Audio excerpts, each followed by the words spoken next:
Russia launched its largest wave of airstrikes on Ukraine in nearly 3 months on Sunday, firing 120 missiles and 90 drones in a devastating attack. Ukrainian officials have reported at least 7 fatalities and severe damage to the country's power infrastructure.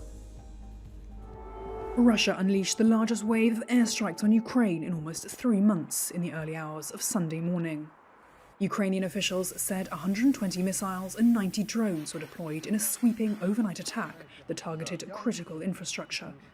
Several people have already been reported dead around the country, from Lviv in the west to Dnipropetrovsk in the southeast. This footage shows missiles being shot down over the capital, Kyiv. Only hours later, emergency services could be seen carefully extracting the remnants of a missile that bypassed air defences from the top of a residential building.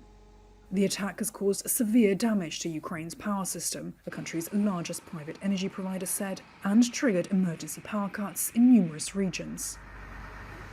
Ukrainians have for weeks been bracing for such an attack, expected to cause long blackouts and ramp up psychological pressure just as winter sets in. What's more is that the latest wave comes as the war approaches this week's 1,000th day since Russia's full-scale invasion.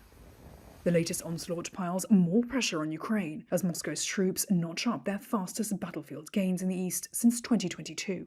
The Russian effort to seize the entire industrial Donbass region comes despite troops taking heavy losses, according to Kyiv and the West.